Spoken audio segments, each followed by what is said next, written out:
the Winning Small podcast. I'm your host, Brian Holyfield.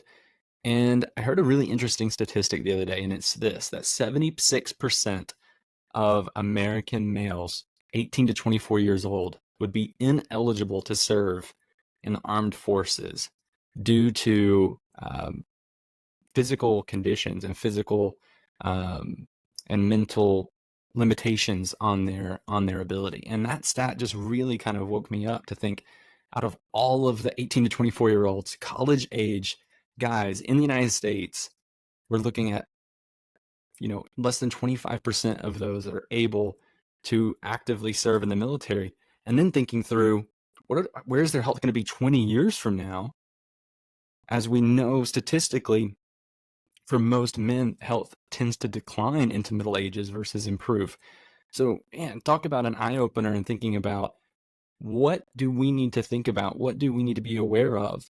Particularly when we're looking at young men, men in this generation, and understanding the ability to be prepared for, unforeseen circumstances, tragedy, um, all the way from the horrors of war down to, a car accident on the road. And I've got a good buddy of mine who is joining us this week, and I'm going to introduce Jeff here in just a second, but he has a lot of expertise in this area, specifically in training first responders.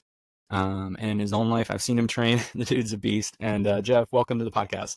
Thanks for having me, Brian. I appreciate it.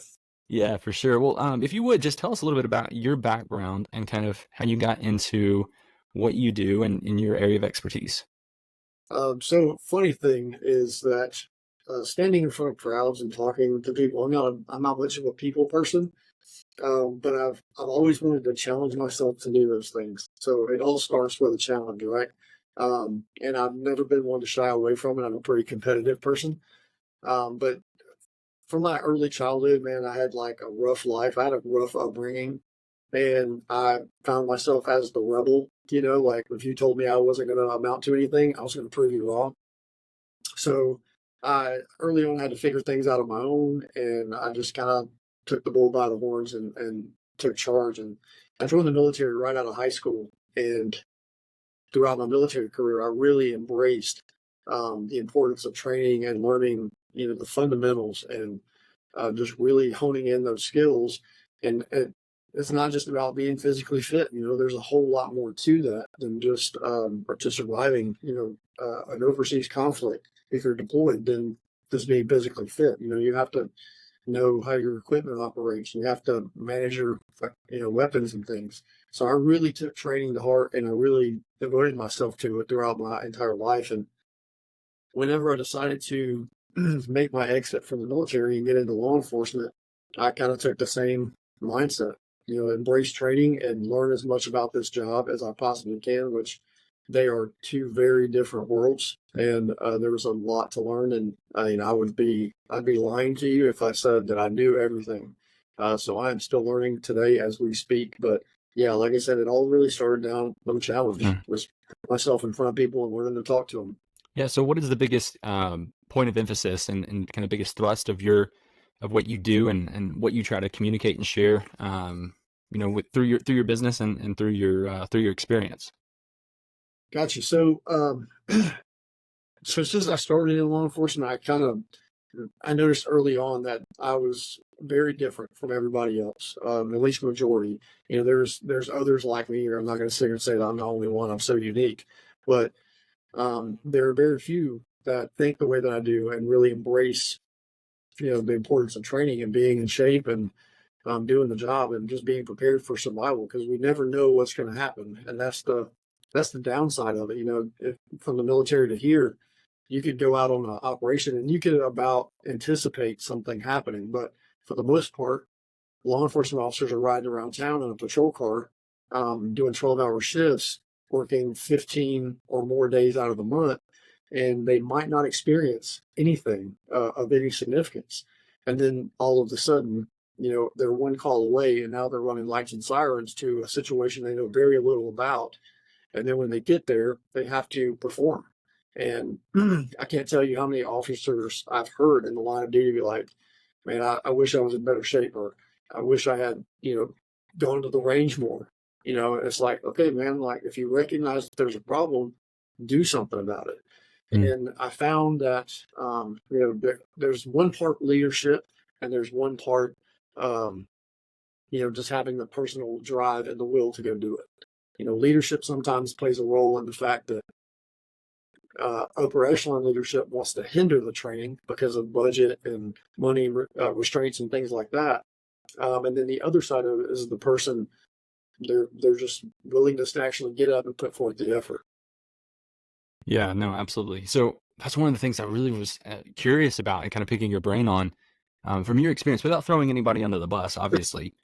What is the level of preparedness and physical aptitude, I guess, among our first responders, as you see, right? I mean, in terms of like, obviously, in terms of equipment, in terms of, call response times and things like that. Like these are all things that, a lot more high level people think about, but just on an individual level, how fit is the average first responder that's responding to these calls and needing when the time comes, hopefully it doesn't happen, but it's going to happen. Like we live in a broken world. So how would you kind of evaluate where we are right now and kind of the glaring issues that you see?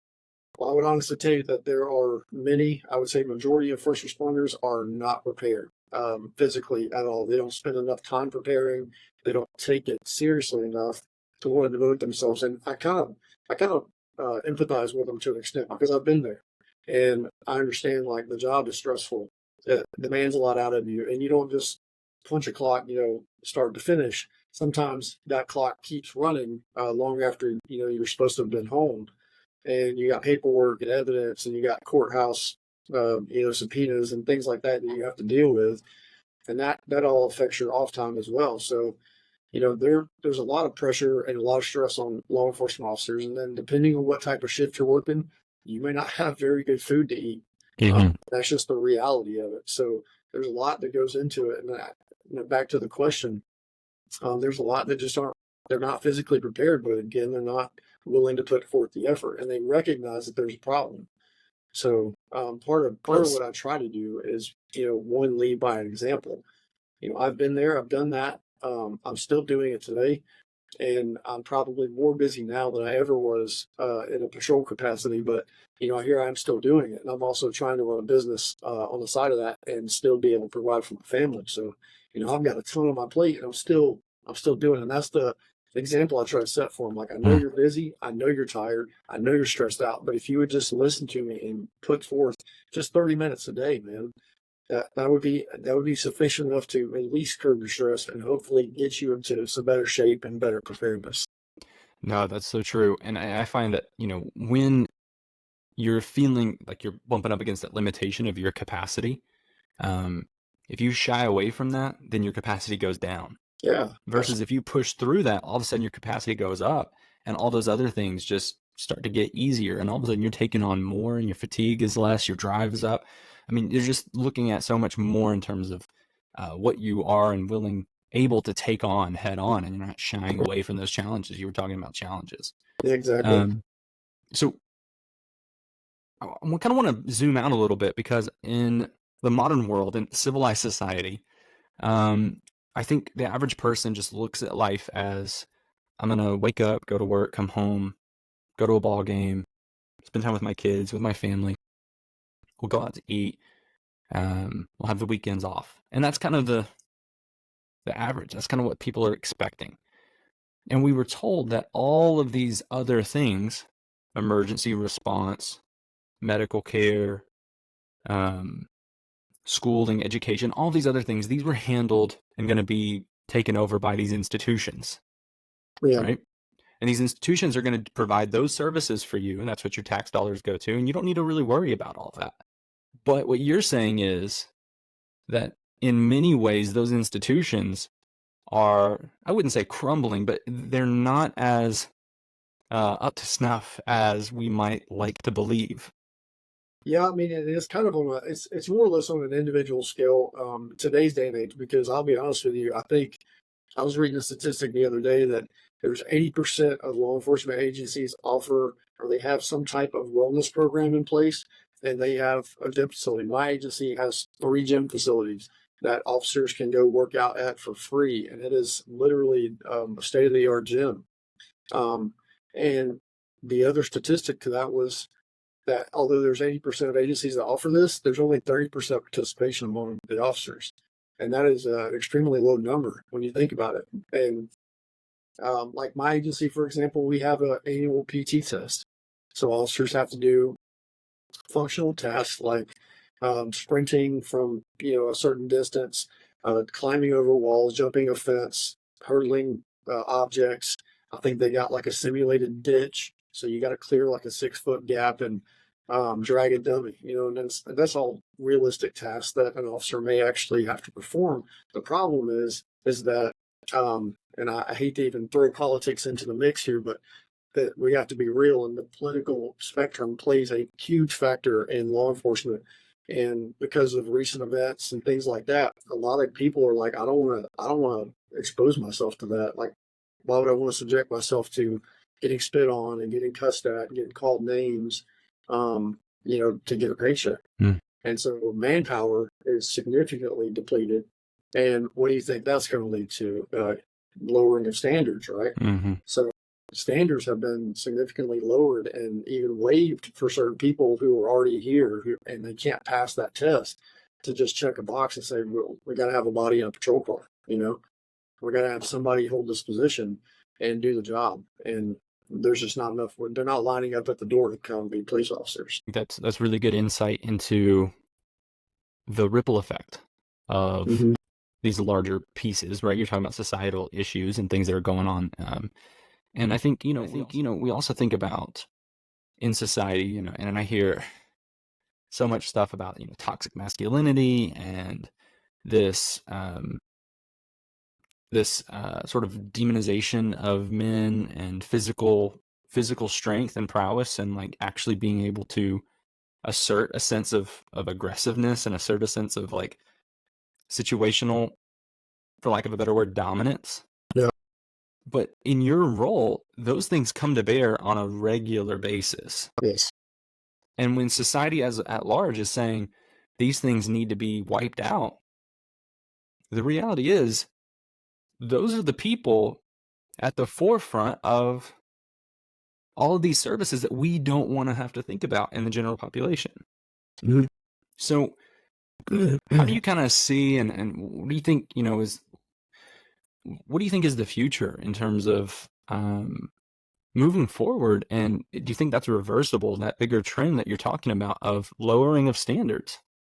Well, I do think it is reversible. I think I'm a believer that history repeats itself.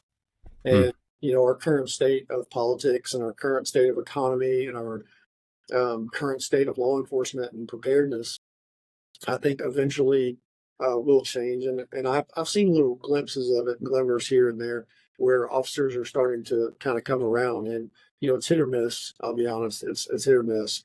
Not as consistent as I would like for it to see, but, specifically where I work and the things we do here, like we are changing how we train people and changing how they view their job and their roles. And I'll give you an example. I'm teaching a class that's called Force Dynamics, and it goes into obviously like the case law side of use of force and the Georgia statute side of use of force, but it incorporates those surprise, unexpected assaults that officers are very likely to come into, and it incorporates the science of action versus reaction. And officers, by nature, are solely reactive. We don't get to make the first move. We don't get to shoot first and ask questions later. You know what I'm saying? So a lot of the majority of the time, we are reacting to someone else's behavior or assault on us, and there's a power curve there that we're just drastically behind. So that, to me, and when I have the opportunity to teach these guys this class is to say, like, look, you're already behind the power curve. You need to be doing things that are preparing you physically, mentally, and emotionally for that unexpected event. Because when it happens, you're not going to have time to think about, is my gun clean? Is my magazines loaded? Did I run, 2 weeks ago? Can I run to this piece of cover that's 30 yards away? These are important things that these guys need to be thinking about. So after we do the classroom portion, I take them outside and put them in scenarios, and I give them basic information. I'm like, look, you're going to do this. the way you would typically do it on a daily basis, because the majority of law enforcement training overall has been, I'll give you an example. If I'm about to do a scenario, it might be something like, hey, you're going to go in here and clear this house. You're looking for a felony suspect who's wanted for murder. So I have enough information that, okay, I need to get my gun out and be prepared for some type of fight. But if I say, hey, look, you just done a traffic stop, you stopped this car for doing 20 over the speed limit, you're going to call out the traffic stop, make an approach, and write them a ticket. That's all you're doing, right? That's just bare bones information. And you don't know what you're walking into. And suddenly something happens. You're having to play behind that power curve and figure out where's cover? How do I get my gun out of the holster? Where do I run to? Oh no, I've been shot. I got to put a tourniquet on. Where's my tourniquet? Did I even put one on my kit? So these things I'm seeing officers come in here and they're doing the training. They're like, oh, I didn't bring my tourniquet. And I'm like, well, congratulations, because now you're going to bleed out, like but the funny thing is that when they recognize this after the training, they come up to me after the class and they're like, man, there was a lot of eye-opening stuff in this class. And they're like, do you have a tourniquet holder that I can put on my belt? Now they're like, guys are starting to carry their tourniquets, and guys are checking their stuff. They're checking their gear. And a lot of them are seeing the importance of being in shape. Running 20 yards is hard when you're under stress. Like, the heart rate shoots up quick. So you got to be able to manage those things, and they're seeing that. So I think there's a strong possibility that the current trend is going to eventually reverse itself. Yeah, no, I appreciate the work that you're doing with those guys. I mean, that's huge. So you're on the front lines there, helping first responders be better and be more physically prepared themselves. But let's kind of zoom out, because most people listening today are probably not in that field. Yeah. But yet, I think when people think of first respond, when people think of like preparedness, they're usually thinking about maybe some like doomsday preppers, right? Yeah. Just like vaults of food and like safes and all this kind of stuff, and obviously there's possibly some merit to a lot of those concepts as well, but not going to that extreme. But what do you think is some solid advice or some initial steps for somebody who's listening going, dang, I need to be more prepared for these kind of, like you said, all of a sudden. And I love that phrase, like that life happens all of a sudden. Sure. Are you ready? And are you prepared? So thinking about the general population, what are some things, like big pieces, that you think need to be in place to be prepared for these eventualities that might pop up? Well, to start off with, obviously, the majority of everybody could stand to benefit from being in better physical shape. Exercise, like I said, is kind of the key to everything else. If you can run, if you can lift, if you can do functional tasks easily, then everything else kind of falls into place, right? I would also say that majority of people, regardless of your political stance, I wholeheartedly believe in the Constitution, and I wish more people would exercise more of their amendments other than the First Amendment, and pick up that Second Amendment a little bit more. And I know that probably sounds crazy to any of your listeners who are like, "Man, that cop is like advocating for the Second Amendment," but we want you to be safe, and like at the end of the day, um, people need to, if they go buy a gun, they need to learn how to shoot it. I can't tell you how many people go purchase a weapon and then they load it and they stick it in their pocket or their purse or in a holster or even just in a glove box in their car, and it just sits there. The only time they've ever touched it was the time they pulled it out of the box to load it up, So people really need to spend time just training everything. And yeah, I think I saw this video. Yeah, I saw this video the other day, and it was this lady who was, I guess she was trying to get her car situated, and there was a stroller they were sitting on a hill, and the stroller started running towards a busy roadway. There's cars just racing by. And she realized it was rolling away. She was trying to get to it, but she was just so out of shape, she couldn't even get off the ground. She fell down, and that was it. So the stroller's like about to get hit by however many cars in this roadway. And some guy, thankfully, runs over and grabs the stroller. But it's like something as simple as catching your child's stroller as it barrels towards a busy intersection. Like that can be a big deal. And if you're not physically fit enough to save your own child, like what are you prepared for? Mm. Um, but yeah, so Yeah, and just then you've got to live with the regret of, knowing I should have been able to save my kid, and I wasn't able to. yeah, 100%. That's definitely one of them situations where you're going to beat yourself up afterwards. Well, if I could have done this, or if I had done more of that, that might have prevented that situation from happening. Yeah, man, I was in a conversation with a guy a couple months ago, and his story just really struck me. And he was talking about how he had been, very obese, and had lost a lot of weight and gotten into really good shape, relatively to where he had been. And I said, "What was the wake up moment for you?" He said, "Well, my wife was dying of cancer, and we knew that she was going to lose her strength, and she wasn't going to be able to get up, and I needed to be able to pick her up. I needed to be able to move her, and I needed to be around for my kids when she was gone." Mm. And she sadly, did pass away. And um, so while his wife is dying of cancer, this guy is getting his nutrition right and working out and preparing.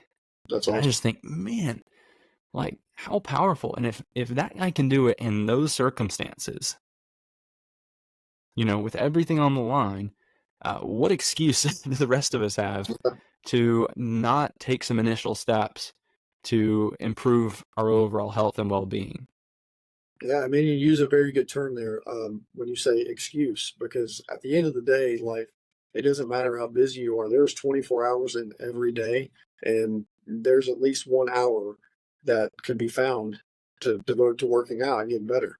It doesn't even have to be exercise. If your thing is learning weapons or filtering water, I mean, whatever the case may be, like Hmm. devote that hour to learning something and making yourself better in some way, shape, or form. But the fitness side of it is definitely a big part of it. I would like to see more people definitely take up the discipline it takes, or you have to take to get in shape. And I hear a lot of people all the time say there's just so much contradictory information out there. It's hard to know what works and what doesn't. And that's just it. I try to tell them, like, listen, find something that works for you, or something simple that you can maintain and sustain for every single day. And if it's if you're trying to go on like some keto diet so you can lose the weight tomorrow, like that's not going to happen, and it's not realistic. And so like getting people on board is to stop making the excuses is the start, and leading them towards that path of like sustainability. It's kind of the challenge I've tried to undertake. Yeah, no, that I mean, something ineffective or more ineffective than something else, but done is a lot better than something that's super effective undone.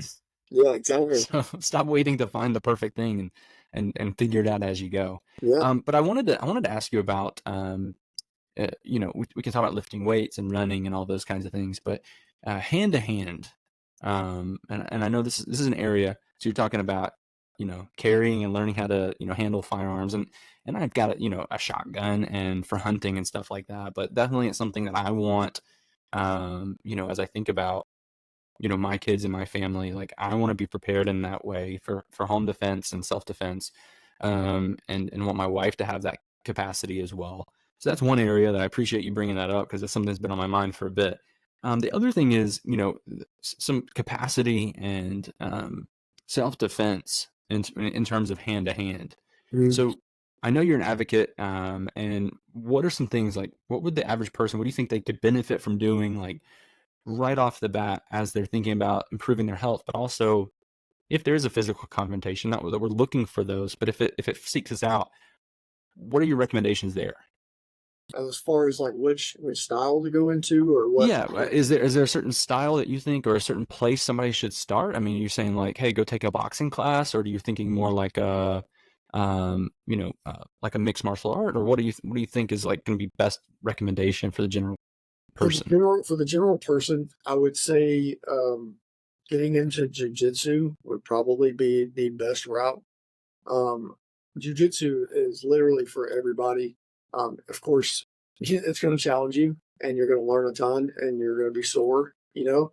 But like, you could go take an MMA class, and I think MMA overall is a better something better to learn because it's going to teach you the ground fighting. It's going to teach you the stand-up game, and you're going to learn how to deal with both and use both wherever you may find yourself. So, um, but MMA can be brutal as far as the training aspect of it goes. Yeah. And if you think anybody can throw a punch, like you can teach yourself in your basement how to throw a punch, get a heavy bag and start working on the technique of it. But the ground fighting stuff it tends to be where the fight falls apart, and a lot of fights end up on the ground. I think like 80% of the fights that happen end up on the ground. So knowing how to control yourself and control your emotions and have the confidence once you get down there to know what you're going to do is key. And jiu-jitsu brings all of that to the table. And there's a huge physical fitness aspect that comes along with that. Mm. Besides, just dancing around on a mat and blocking punches and kicks, like you're getting full resistance from somebody, and they're trying to choke you, and you're trying to choke them, and they're trying to put you in arm bars, and you're doing the same. It's like I can't tell you how many times. And the other side of that is you're doing it with people who are bigger than you. You're doing it with people who are smaller than you, and you find out what works and what doesn't on different people. Mm. There, jiu-jitsu is a awesome art to get into for everybody. Yeah, no, that's awesome. Appreciate that. So when we're thinking about another aspect there of preparation, obviously, like you said, most fights go to the ground. Mm. And I find there's a large percentage of the adult population that struggle to get off the ground. Yeah. And so we're talking about like, yeah, we've got to begin to take some proactive measures in order to not be in a compromised position. I mean, the reality is there are a lot of sick and broken people in this world, and we can't just live in a bubble of thinking that everything's always going to go our way. And in the eventuality of being in a position there, do you have the capacity to defend yourself? So in terms of maybe somebody thinking about, well, if there was an assailant and, police response times are 12 minutes nationally, a lot can go down in that 12 minutes. So what are some things that you think that the average person should consider or think about in terms of preventative measures, with an assailant in a public space? Well, I would say, well, I mean, just from a basic self-defense standpoint, like paying attention to your surroundings will help you out immensely because the human brain is wired in such a way that it's able to recognize patterns and pick up on suspicious type stuff. And a lot of times you can recognize like, okay, that guy might be a little dangerous. Maybe I should go the other way. And that helps out a lot. But you see majority of people walking around on their cell phones or Yeah. just they're in their own little bubble, and they're not paying attention to anything around them. So that would be a start. But, if you just happen to find yourself in a scenario where you have a gun in your face and some guy's demanding your wallet, I would say, try to keep as calm as possible. Like if you start panicking, he might get a little itchy himself. Mm. You have to consider what he's doing is probably a little stressful for him as well. Yeah. And, I mean, at the end of the day, it's true. His heart rate's up. He's a little excited, so he's doing whatever he's doing, and he doesn't really know what you're about to do. So if he's given the opportunity to pull the trigger before you, he's going to do that. So what's a wallet? Give him your wallet. Let him have your wallet. Be calm. Be slow. Be in control of yourself. So having some emotional, what do you call it? Having a high emotional IQ. That's important. And then if you seize the opportunity, you have to earn your opportunity to win that fight by getting ahead of that power curve. Because if action is always going to beat reaction. So if he gets the opportunity to pull that trigger and you give it to him, you're going to lose that fight 9 times out of 10. But just are you an advocate for like in terms of are there any like pepper spray? Are there any other things that you think people should always carry with them? Or are you an advocate for like kind of a daily carry or? I'm a huge advocate for daily carry. Like pepper spray, even in law enforcement, we teach pepper spray to cops. We also explain to them that on average, 20% of the time, like it's not effective. Mm, That might be due to some psychological issue. Maybe like the person is just extremely emotional and motivated. Because if you think about it, like every cop who carries pepper spray has been pepper sprayed, mm, and they were not intoxicated, they were not under the influence, and as far as we know, they passed a psychological evaluation, so they're not psychologically impaired, and they were able to fight through the effects of pepper spray, right?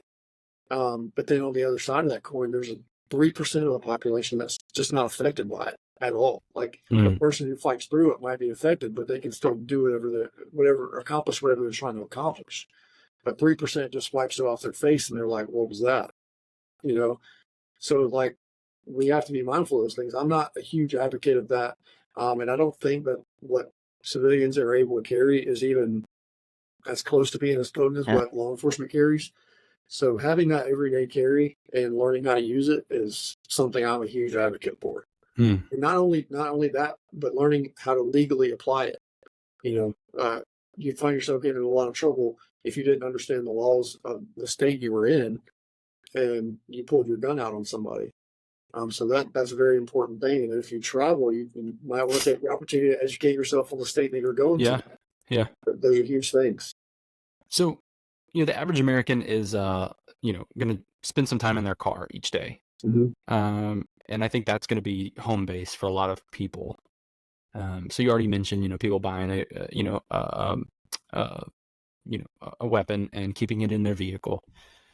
Aside from that, what do you think the average person, you mentioned tourniquets, right? I mean, I don't think the average person has any idea how to apply a tourniquet, nor do they have one.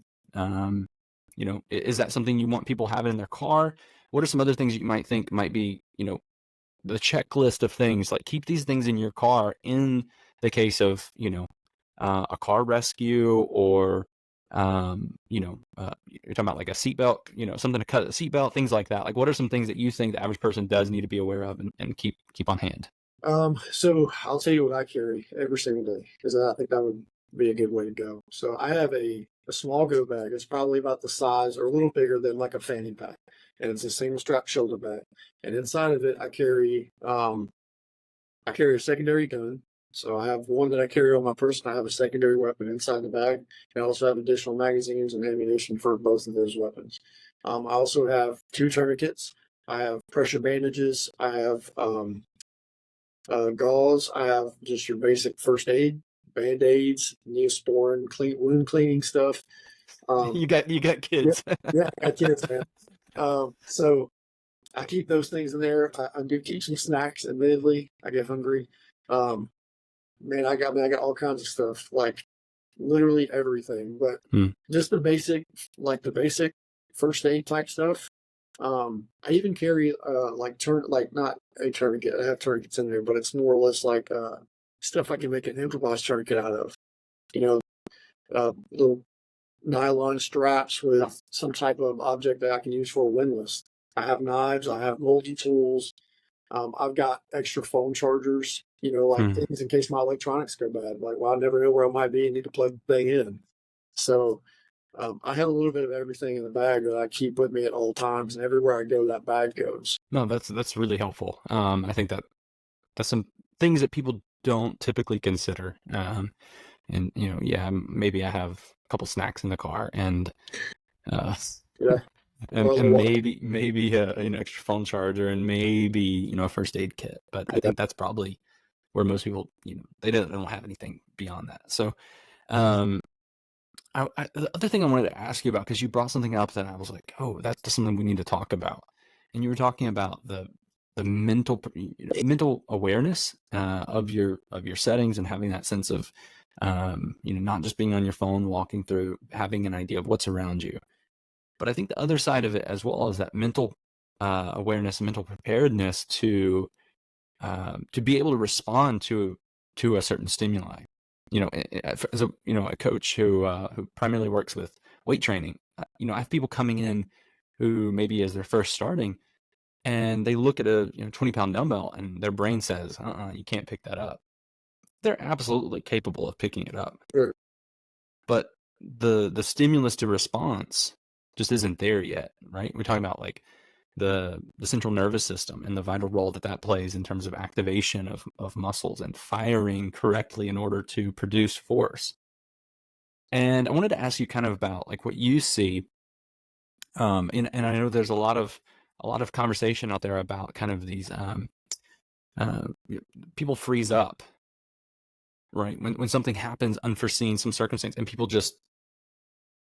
So what can people do to be more aware of like that response? Do they need to put themselves in like difficult situations? Do they need to go through a training course? Like, what do you think helps people not have that freeze up moment? Because I think you're talking about the power curve. I mean, Yeah. that's got to put you way behind in terms of ability to respond. So definitely attending training is something that everybody should do to get exposure to that type of stuff. Because like and I'll go back to relating this to police officers because I mean they're human too. You know, we just wear a uniform. Um, but what we found is that those who freeze, they freeze because their brain hasn't found a solution. Mm, You think about all the experiences you have throughout life, and you might encounter something similar, and your brain goes, "Hey, this is how I fixed that last time. This is pretty close to that. Let me try this." Right? If they've never seen it before, their brain's going, "I don't know what this is. What do I do now?" And they have zero solution for it. So when you expose yourself to it during training, obviously you're not going to get hurt. There's some safety factors in place, and you also get the critique side of it. So you're able to kind of catalog and work through the problem. So in the event that you see it again, it's not for the first time, right? It may be something different. But yeah, just attending training as much as possible so that people can get that exposure. That's the biggest thing, and building the neurological pathways to be able to respond appropriately. yeah, no, those neurological pathways are huge. It's interesting, if I'm not big into combat sports, but you look at like the most successful MMA fighters, and you mentioned your background and kind of some challenges that you faced in childhood and everything. But most of these guys, they've they've been in some tough spots. Like from early on, they were in rough environments, and it definitely messes them up psychologically. But in terms of like their physical capacity to respond to very intense situations, I mean, you just think, man, the normal person would just collapse like in an instant at that Mhm. kind of pressure. And I think that exposure that you're talking about is the difference maker. So yeah, taking a class, doing some training, um, finding something in your local community, because there are those resources there, and being proactive in terms of getting the gear that you need, getting some basic training on how to apply a tourniquet, going to a gun range, knowing how to handle a weapon, physical preparedness, in terms of your overall general health. Yeah, if you can't run 20 yards without pulling a hamstring, we might That's a we might problem. need to work on that. Yeah, for Yeah, for sure. sure. Dude, man, thank you so much for taking the time out today to talk about all this, and I think it's really valuable for my audience and for folks in general.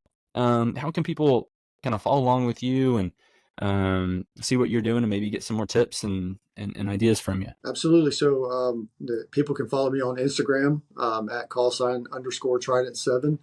That's my page. They can also follow me at fit2 number 2 dot respond. Those are my two Instagram pages. And they can also visit my website, which is www.tridenttacticalfit.com, and read up all about me if they want to. And if they're in the Gainesville area, certainly come out and get some training. And I offer more than just the physical fitness stuff too. So if they want tactical training, weapons training, hand to hand training, I offer those as well. So uh, maybe some of your listeners are like, yeah, maybe I should give this guy a call. No, absolutely. I might be hitting you up for some of that. So Hey, give me a shot. I got you. no, for sure, man. Awesome, cool. Well, I will put all that information in the show notes as well, so people can see that and follow along. But Jeff, thanks again for making time and appreciate your insight and expertise. Absolutely, Brian. I appreciate you having me on. For sure.